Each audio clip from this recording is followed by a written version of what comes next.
Today I continue learning another funny clip from friends, boys vs girls, fun English lesson with friends.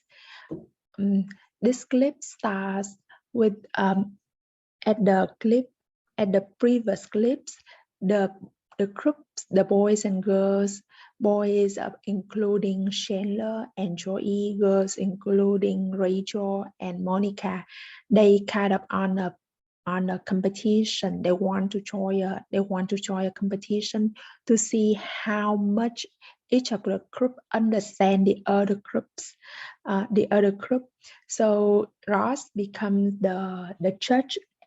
He's the middleman, and now he will create a bunch of questions, asking them. He kind of pretends to be a host in a Jeopardy, I think, a very famous TV show in America. So he's devised the question. Other than the TV show, the real TV show, the question will be divided into literature, uh, maybe history, society questions, social questions, or something like that. In this case, Ross divides the questions into the understanding of each group for the other group, like ancient histories is something back to their childhood. It is relative, anything related to them, to the relative, the family, the job, career, some kind of something that they feel annoyed, pet and peeves, or they are scared of. Okay, let's dive into the clip and learn because it's very funny. Fears and pet peeves. Fears and pet peeves.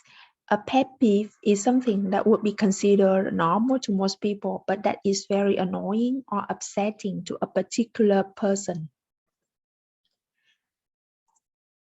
For example, I say that a pet peeve of mine is when people chew food or gum loudly.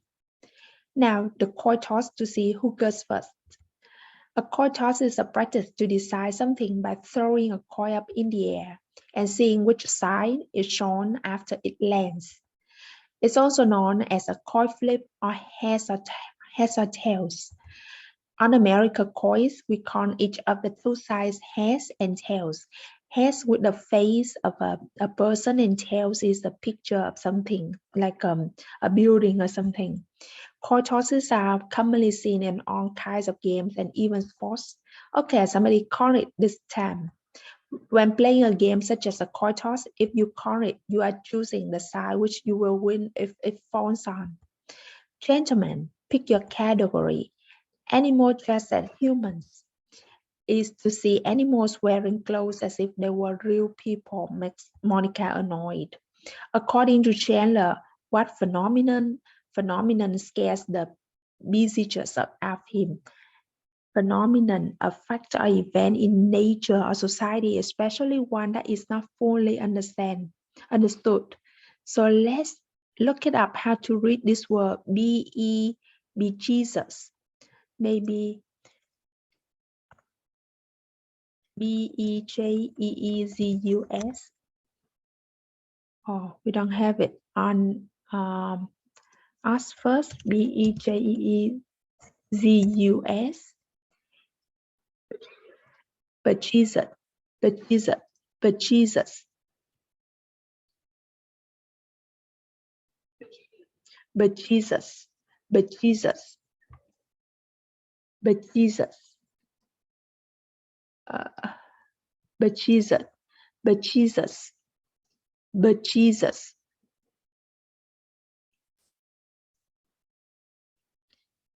In this case, a phenomenon is a fact of situation that is observed to exist or happen, especially something unusual or interesting. If something scares the bejesus out of you, it causes great fear and makes you extremely nervous. Bejesus is just a word that is used instead of crap or the more vulgar shit in the same expression. That is to scare the crap out of you or to scare the shit out of you. Bejesus. scares the bejesus out of him, out of him, out of him. Michael Flatley, Lord of the Dance. Michael Flatley is a famous American tap dancer. The guys are referring to Lord of the Dance, one of his featured Irish dance shows, where he dances exceptionally fast. His legs flail about as if independent from his body. To flail about is to move one's body, often the limbs, arms, and legs, in an erratic or clumsy way. Monica and I had a grandmother who died. You both went to her funeral. Name that grandmother. Name that grandmother. To name somebody or something, as seen here, is to give a person or object a name. In this case, it was all done with the intention of having the participants guess discover her name. Nana. Nana is an affectionate way to call your grandmother. What are you doing? What are you doing? We don't say, what are you doing? What are you doing? I took a shot.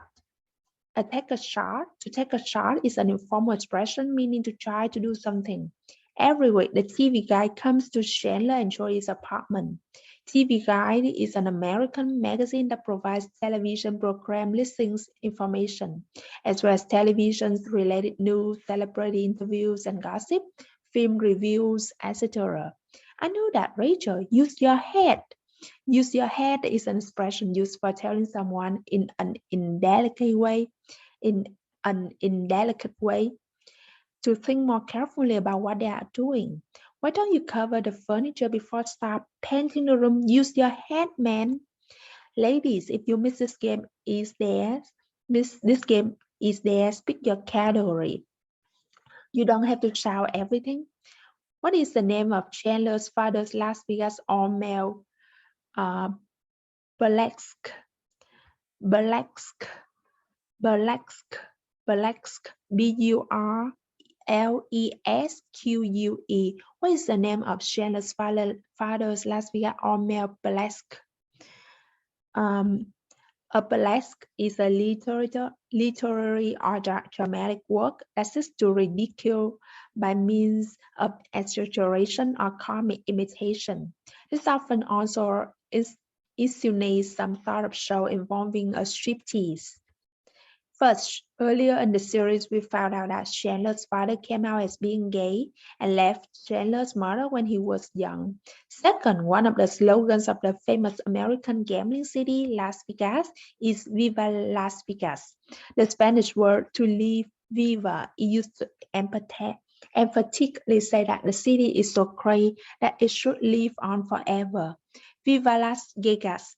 So Chandler's Father Show is a play on words between the city's slogan and the fact that it is a gay entertainment event. Viva Las Vegas. Burlesque. Let's see this word again. Burlesque, burlesque, burlesque. Viva Las Vegas. All right, we have a tie. Luckily, I have prepared for such an event. The Eagles and the Bengals tied 13-13. The lightning round. A lightning round is a round of a game or contest in which the duration of the round is a predetermined length of time, and the goal is typically to accomplish as much as possible within that period. I major in lightning rounds, all right? We gonna destroy you. As a verb, if you majored in something, that means you specialized in a particular subject at college or university. Obviously, Chandler is being sarcastic here. She majored in electrical engineering at Columbia University. All right, gentlemen, you are up first. In this sense, to be up next is to be waiting in line to do something and to be the next person. What was Monica's nickname when she was a field hockey goalie? Big fat goalie. A goalie is a player on a team that is responsible for defending the goal. Rachel claims this is her favorite movie, Dangerous Liaisons, correct? Her actual favorite movie is Weekend at Bernie's, correct? Dangerous Liaisons is an American romantic drama film. It can certainly be seen as smart, interesting movie, but more suited for serious movie fans. On the other hand, Weekend at Bernie's is a comedy which film with a silly plot, which doesn't seem nearly as sophisticated or elegant as Dangerous Liaisons. The joke here is that Rachel is trying to come off appear as somebody who would be a fan of a more artsy, serious movie such as Dangerous Liaisons, when she actually secretly has a corny, unsophisticated comedy movie with Kenneth Bernice as her favorite movie. Everyday use, fancy. As an adjective, fancy defines something that is expensive. Guest, fancy guest. Joey had an imaginary childhood friend. His name was, and he carries a briefcase. Briefcase, a container in the shape of a rectangle, typically made of leather for carrying books and papers, mostly used for work. It had something to do with transponding. Monica says his job has to do with transponding, which basically means emitting radio signals. Okay, that's it.